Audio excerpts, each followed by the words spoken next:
कि हमारे जीवन की सार्थकता, हमारे जीवन की महत्ता तभी बनती है कि जब हम अपने जीवन में अहंकार की गठरी को उतार करके जब तक नीचे न रखे,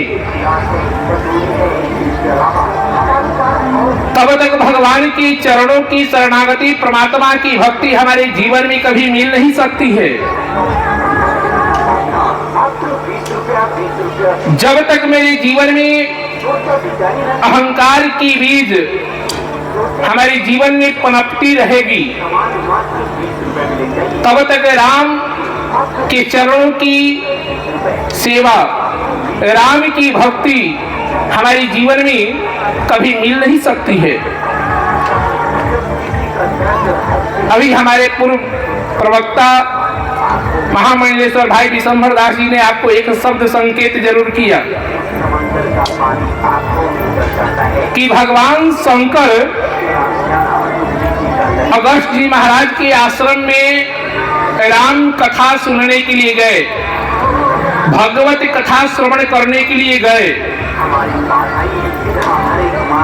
लेकिन भगवत कथा श्रवण करने के लिए गए तो भगवान शंकर अकेले नहीं गए हैं, अपनी पत्नी सती को लेकर के भगवान शंकर अगस्त जी महाराज के आश्रम में पहुंचे। पहुंचने के बाद आपने देखा होगा कि जब भगवान शंकर सती को लेकर के जब अगस्त जी महाराज के आश्रम में जब चले तो हमारे गोस्वामी जी महाराज ने बहुत सुंदर विशेषण सती जी के लिए लगाया कि संग सती जगत जननी भवानी अपूज ऋषि अखिलेश्वर जानी। सती जी के विषय में क्या विश्लेषण लगाया कि भगवान शंकर के साथ राम कथा सुनने के लिए कौन जा रही है? तो सती जा रही है। कौन जा रही है? तो सती जा रही है। और सती कौन है? जगत की जननी है। अब विचार कीजिए, जो जगत की जननी है वो जगत जननी भगवान शंकर के साथ राम कथा सुनने के लिए चलती हैं। जननी तो है और सती भी है, भगवान शंकर की अनन्या प्रिया सती जी भी आती है। संग सती जग जननी भवानी, ये कौन है? तो ये भवानी है, अम्बा परम्बा जगदम्बा है। कहाँ जा रही है? तो राम कथा सुनने के लिए। लेकिन राम कथा में सती तो जाती है, लेकिन जाने के बाद सती के जीवन में अहंकार की बीज पनप जाती है कि भला ये हमको राम कथा क्या सुनाएगा। कब? तो पूज ही ऋषि अखिलेश्वर जाने। अब सती के मन में विचार ये हो गया कि भला ये हमको राम कथा क्या सुनाएगा। जो हमारी पूजा कर रहा है, जो हमारी अर्चना कर रहा है, भला वो हमको राम कथा क्या सुनाएगा। अब सती के मन में अहंकार कि ये हमसे छोटा है और अपने बड़प्पन की अहंकार सती के जीवन में आ जाती है। और जब सती के जीवन में बड़प्पन का अहंकार आ जाता है ना, तो उस व्यक्ति के जीवन में परमात्मा की भक्ति कभी जीवन में मिलने वाली नहीं है। ये मेरी बात आप नोट कर लीजिए, इसलिए कि हमने पहले बार भी कहा कि हमारे जीवन में जब अहंकार की बीज जब आती है ना, तो भगवान के चरणों में जाने से वो अहंकार हमको रोक देता है। और जिसके जीवन में अहंकार की बीज आ जाती है, अपने आप को बड़प्पन की बीज आ जाती है कि मैं इस जगत में बड़ा हूं, तो वो जगत के सबसे छोटा व्यक्ति बन जाता है। हमने कहा हनुमंतलाल जी के विषय में, हनुमंतलाल जी कौन है? तो ज्ञानी नाम अग्रगण्यम, कि ज्ञानियों के ज्ञानी है। और वैसे हनुमंतलाल जी महाराज जब राम के चरणों में जाकर के बैठते हैं, हमने ये भी कहा कि जब रावण से हनुमान का परिचय देने की बात आई तो हनुमंतलाल जी ने अपना परिचय क्या दिया कि दासो अहम कौशलेंद्र आया, कि मैं कौशलेंद्र का दास हूं। भला विचार कीजिए, अहंकार कभी अपने आप को छोटा बनने देता है क्या? अहंकार कभी ये कह सकता है क्या कि मैं दास हूं? हनुमंत लाल जी ने अपने जीवन की दासता को स्वीकार किया और वही माता जानकी जी के पास जाते हैं तो क्या कहते हैं कि राम दूत मैं मातु जानकी, कि मैं राम का दूत हूं।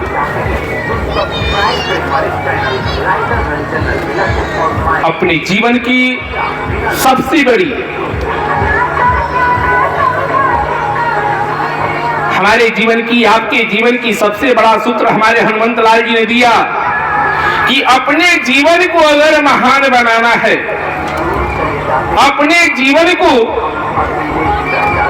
श्रेष्ठ बनाना है, तो पहले हमको अपने अहंकार को गिराना होगा। और जब तक मेरे जीवन का अहंकार नहीं गिरेगा ना, तब तक हम इस जगत में हम महान बनने के अधिकारी नहीं है।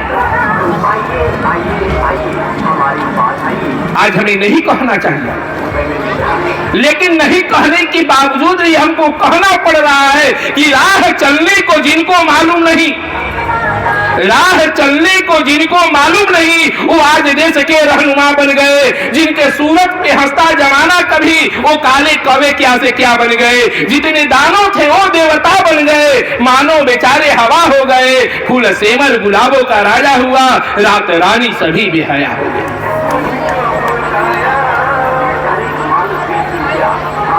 आज हमें कहने का मतलब है, कहने का अभिप्राय है कि आज हम अपने आप को बड़ा दिखाने की कोशिश करते हैं, और जो व्यक्ति अपने जीवन को बड़ा दिखाने की कोशिश करे उसके जीवन की कभी बड़प्पन आ नहीं सकती।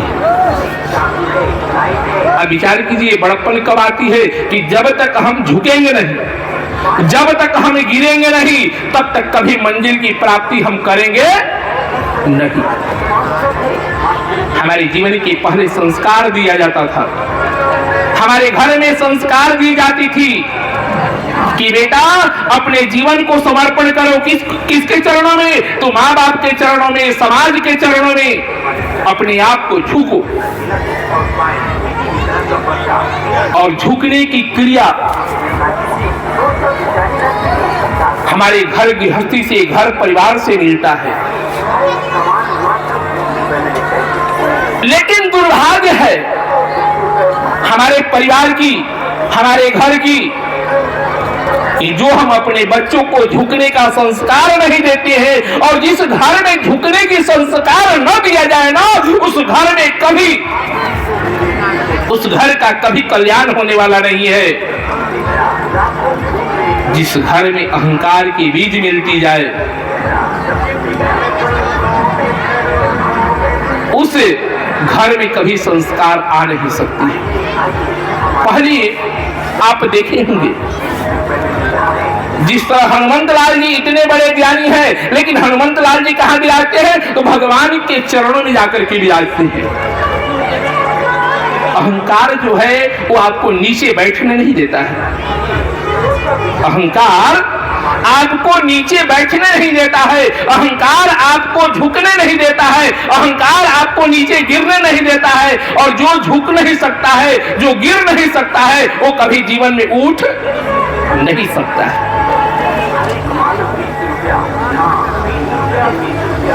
रावण ने अपने आप को उठने की बहुत कोशिश किया। रावण अपने आप को त्रैलोक्यपति कहता था,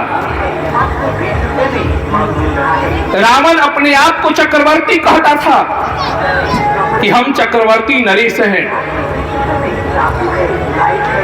लेकिन वास्तव में अगर कहा जाए तो रावण चक्रवर्ती नरेश था नहीं, वो अपने मन से अपने आप को कहता था कि मैं चक्रवर्ती हूं। जबकि हमने प्रथम दिन आप लोगों से कहा था, जिस केवट के विषय में सुमित्रा जी ने लक्ष्मण जी को दोष दे रही थी ना, और लक्ष्मण जी कैकेयी को दोष दे रहे थे कि राम वनवास का कारण कैकेयी है। राम वनवास का कारण कैकेयी है। उस रात को लक्ष्मण जी ने भी कहा कि राम वनवास का कारण कैकेयी है, लेकिन जब मां सुमित्रा ने ये बात कही कि लक्ष्मण, ये राम वनवास का कारण जो है ये कैकेयी नहीं, ये राम वनवास का कारण तो तू है और तेरे कारण आज राम को बन जाना पड़ता है।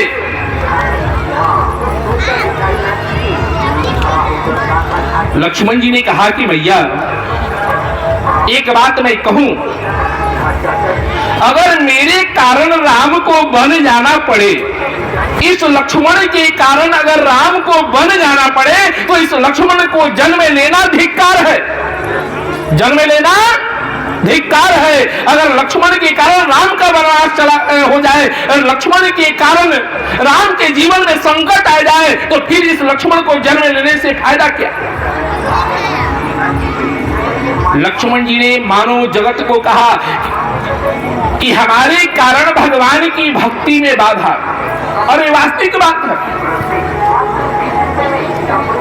अगर मेरे कारण भगवान के जीवन में अपकीर्ति मिल जाए, परमात्मा के जीवन में कीर्ति न मिले, तो इस जन्म को, इस जीवन को लेना, इस जन्म को लेना, इस शरीर को जन्म लेना धिक्कार है।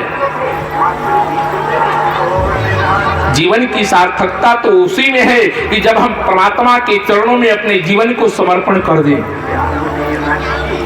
लेकिन दुर्भाग्य है हम सभी के जीवन की, हम अपने जीवन को परमात्मा के चरणों में समर्पित नहीं करते हैं। हम अपने जीवन को किसके चरणों में समर्पित करते हैं? हम अपनी पूरी जीवन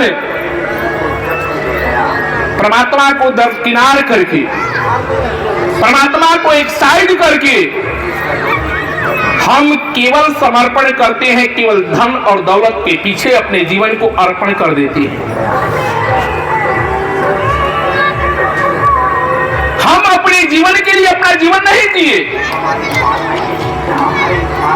जबकि जीवन तो वो है कि जब जन्म लेने के बाद अगर हमारे जीवन का सार्थकता न हो तो वो जन्म लेना धिक्कार है।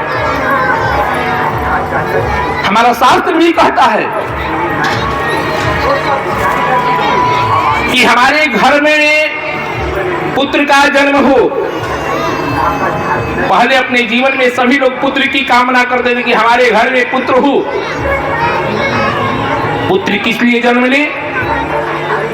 तो हमारे घर में पुत्र जन्म जब लेगा ना, तो हम सभी के जीवन को कल्याण कर देगा, हम सभी के जीवन को कल्याण कर देगा, हमारे जीवन को तरण कर देगा, हमारे जीवन के मार्ग को प्रशस्त कर देगा। पुत्र को जन्म अपने घर में इसलिए लोग देते थे कि हमारे घर में पुत्र जन्म ले। लेकिन दुर्भाग्य है कि हमारे घर में आज के परिवेश में हम अपने घर में पुत्र की कामना नहीं करते हैं। इसकी कामना करते हैं कि हमारे घर में बेटा जन्म ले, हमारे घर में लड़का जन्म ले। और जब घर में बेटा जन्म लेगा तो आपके घर का कल्याण नहीं है, आपके जीवन का कल्याण नहीं है। जीवन का कल्याण कब होगा? कि जब आपके घर में पुत्र जन्म लेगा। पुत्र कहते किसे है? पुत्र कहते किसे है? पहले विचार तो हमको ये करना पड़ेगा। पुत्र तो वो है कि पुंग नाम नरकात इति त्रायते पुत्र, कि पुंग नामक नरक से हमारे अपने पितरों को मुक्ति प्रदान करे, वही पुत्र कहलाने का अधिकारी है। अन्यथा जो पुत्र अपने पितरों को मुक्ति न प्रदान करे, जो पुत्र अपने पितरों को कल्याण न करे, वो पुत्र कहलाने का अधिकारी नहीं है। यही बात मैया सुमित्रा ने लक्ष्मण से कही कि लक्ष्मण, तूने मेरे गर्भ को कलंकित कर दिया, तूने मेरे गर्भ से जन्म लेकर के तूने मेरे गर्भ को अपमानित कर दिया, तू मेरा पुत्र कहलाने का अधिकारी नहीं है। क्यों? कि जिस पुत्र की जिह्वा पे मां का नाम आ जाए, जो अपने मां को नाम से उच्चारण करके बुलाए, तो पुत्र नहीं, वो कुपुत्र हो जाता है। लक्ष्मण जी को बहुत बड़ा अफसोस हुआ। लेकिन आज की जनरेशन देखिए और पहले की जनरेशन देखिए। पहले हमारे घर में जब पुत्र जन्म लेता था तो हम पुत्र को शिक्षा देते थे। कौन सी शिक्षा देते थे? कि बेटा ये तुम्हारे चाचा है, ये तुम्हारे बड़े भाई हैं, ये तुम्हारी चाची है, ये तुम्हारी माँ है, ये तुम्हारे दादा है, ये तुम्हारी ये है, ये तुम्हारी ये है। और सबके चरणों में अपने पुत्र को झुकाते थे कि झुकने के पश्चात अपने माँ बाप के चरणों में, अपने भाई के बड़े भाई के चरणों में, अपने चाचा के चरणों में झुकने की क्रिया सिखाई जाती थी। और वो बालक अपने माँ बाप के चरणों को छू करके स्पर्श करके प्रणाम करता था। लेकिन आज हमारे समाज की सबसे बड़ी दुर्भाग्य है कि हम अपने बेटे को, अपने पुत्रियों को चरण स्पर्श कराना भूल गए हैं कि बेटा तू स्पर्श कर। और जिस घर में एक क्रिया न हो उस भला बेटे के जीवन में संस्कार क्या मिलेगा? कभी मिलने वाली है क्या? पहले लोग शिक्षा देते थे, आज शिक्षा नहीं, आज ज्ञान की प्राप्ति करने के लिए चल रहे हैं। और कैसा ज्ञान? ज्ञान तो उसको कहते कि सा विद्या या विमुक्त है, कि विद्या वो है जो हमारे जीवन को मुक्ति प्रदान कर दे। लेकिन आज की विद्या वैसी नहीं है। आज की विद्या तो ये है, हमें मुक्ति मिले या न मिले, हमें भुक्ति मिलना चाहिए कि जिससे हमारा जनरेशन आगे बढ़े। लेकिन जितना हम जनरेशन को आगे बढ़ा रहे हैं ना, उतना ही हमारी जनरेशन नीचे गिरती जा रही है।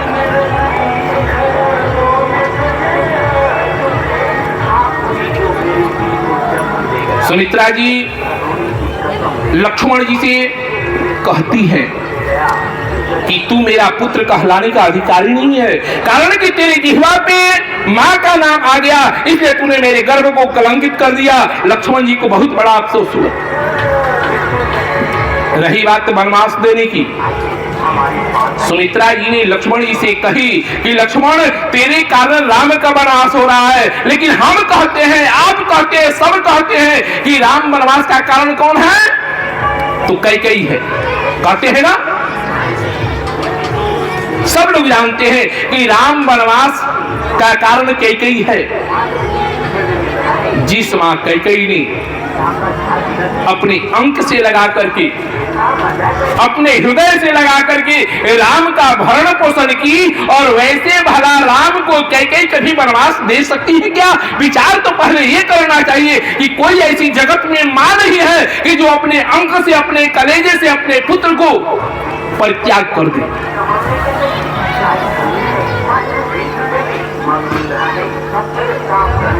परित्याग करने की सामर्थ्य कैकेयी के जीवन में नहीं था। कैकेयी का जीवन तो इतना महान है, इतना महान है कि जिसकी महानता की गुणगाथा गाई जाए ना, उतना ही कम है। जबकि राम वनवास का समय जब आया तो कैकेयी को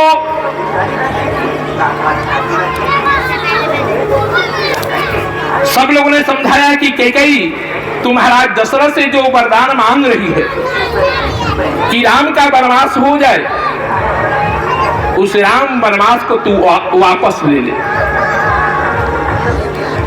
हमारे शास्त्र में वर्णन आता है कि गुरु आज्ञा गड़ी ऐसी, कि गुरु की आज्ञा सर्वोपरि है। भगवान की आज्ञा से भी, परमात्मा की आज्ञा से भी गुरु की आज्ञा सर्वोपरि होती है। और जो गुरु की सेवा करे, परमात्मा की सेवा तो स्वतः मिल जाती है। गुरु अपने शिष्य को परमात्मा के चरणों में ले जाकर के बैठाते हैं कि तू परमात्मा के चरणों में जा, और तेरी मार्ग जो है, तेरी जगह जो है वो परमात्मा के चरणों में है। और जो गुरु अपने शिष्य को परमात्मा के चरणों तक न पहुंचाए, वो गुरु कहलाने का अधिकारी नहीं है। वशिष्ठ ने कैकेयी को समझाया। कैकेयी ने एक ही शब्द कह दी कि ठानी प्रतिज्ञा उदेश के रानी, कि ठानी प्रतिज्ञा उदेश के रानी, कि राजा में कांटे के बीज बो आजा, राम जरूर बने चली जाई है, अब भले बिहाने मोरी मांग दुआ जा। लाख वशिष्ठ सिखौले की रानी, कि राम वियोग में जी है न राजा, रानी कहे प्रण टार बना, अब भले बिहाने मोरी मांग दुआ जा। विचार कीजिए, दुनिया की कौन सी स्त्री है जी जो अपने सुहाग को उजड़ते हुए देख सकती है? भले पुत्र को परित्याग कर दे, पूरी दुनिया को परित्याग कर दे, लेकिन कोई जगत की कोई ऐसी स्त्री नहीं है जो अपने पति को परित्याग कर सके।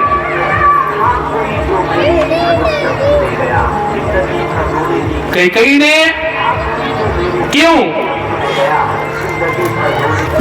परित्याग की? इसका भी रीजन है जो जगत को पता नहीं है। जैसे कि जब पति पत्नी की संवाद होती है, उस संवाद को सब लोग नहीं जानते हैं। ऐसी पति पत्नी का संवाद अपनी संवाद होती है, और अपनी जब संवाद होती है तो उस संवाद में, उस सत्संग में गूढ़ रहस्य छुपा रहता है। आज हमारे घर की दुर्भाग्य है, सबसे बड़ी दुर्भाग्य है कि पत्नी पत्नी का संवाद नहीं चल रहा है, पति पत्नी का सत्संग नहीं हो रहा है। आज हमारे घर में पति पत्नी का सत्संग चल रहा है, जिसके कारण हमारा दाम्पत्य जीवन जो है वो सुखी नहीं है। हमारा दाम्पत्य जीवन में खटास बन गई है। जब पति, जब लड़का लड़की को वर्ण करने के लिए चलता है ना, तो लड़की संकल्प लेती है कि हमारे स्वामी के जीवन में जब दुख आएगा ना, तो हम अपने जीवन को समर्पण करेंगे, हम अपने जीवन पे उस दुख को सहन करेंगे, लेकिन अपने पति के जीवन में कलंक का टीका या पति के जीवन में अपमान हम देखना पसंद नहीं करेंगे। अगर मेरे पति के जीवन में अपमान मिले ना, तो उस अपमान को मैं अपने जीवन में ले लूं, लेकिन मेरे पति के जीवन में अपमान न मिले। कैकेयी ने भी वही किया, कैकेयी ने भी वही किया।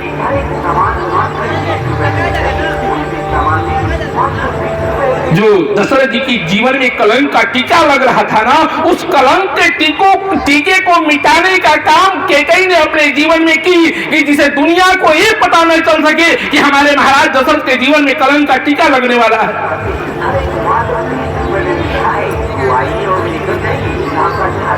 जो दुनिया उस रहस्य को नहीं जान पाई, उसी तरह कैकेयी के लिए सुमित्रा ने भी यही बात कही कि लक्ष्मण, जिस कैकेयी को तू कहता है कि कैकेयी ने राम को वनवास दी है ना, उस कैकेयी ने राम को वनवास नहीं दी। राम का वनवास तो तुम्हारे लिए हुआ है, और तुम्हारे कारण जो है राम जो है ये जंगल में जा रहे हैं, इसे राम वनवास का कारण तो तू है। लक्ष्मण जी ने पूछा कि कैसे? सुमित्रा जी कहती हैं कि तुम्हारे ही भाग्य राम बन जाही। सुमित्रा जी क्या कही कि तुम्हारे लिए राम जो है वो जंगल में जा रहे हैं। एक बात और विचार करने वाली बात है। पहले विचार कीजिए कि राम का अवतार किस लिए हुआ है, इस धराधाम पे राम का जन्म किस लिए हुआ है। तो विप्रधेनु सुर संतहित अलीन मनुज अवतार, निज इच्छा निरमित तनु श्री माया गुण गोपाल। राम का अवतार किस लिए हुआ है? नारायण का अवतार किस लिए हुआ है? तो धरती के पाप को हरण करने के लिए, धरती के ऊपर जो बोझ है पाप का, उस बोझ को हल्का करने के लिए जन्म लिए हैं। तो भगवान कैसे जन्म लिए हैं, इसके विषय में फिर कल रहेगा। कारण कि समय भी हमारी होने वाली है। नहीं, कहने का मतलब है कि राम जंगल में जाते हैं और कैकेयी के जीवन, कैकेयी का कोई दोष नहीं है, इसके विषय में मैं कल बताऊंगा, इसलिए कि कल भर ही आपका समय है। राम का वनवास कैसे हुआ जिसमें कैकेयी का लेश मात्र भी दोष नहीं है। कैकेयी ने अपने जीवन का समर्पण राम के लिए की थी और वैसे कैकेयी कभी राम के जीवन में कभी कष्ट देखना तो दूर, अगर राम के जीवन में लेश मात्र भी अगर कुछ हो जाए तो कैकेयी अपने प्राण को न्यौछावर कर देती थी राम के चरणों में। भला वो राम के लिए कैकेयी अपने जीवन को जब समर्पण कर दी, भला वो कैकेयी राम को वनवास कैसे दे सकती है? ये विचारने वाली बात है। और समर्पण कब होगा? जब तक हम अपने जीवन की अहंकार की गठरी उतारेंगे नहीं, तब तक हम परमात्मा की सत्संग ही श्रवण नहीं कर सकते हैं। और जब तक अहंकार की गठरी उतरेगी नहीं, तब तक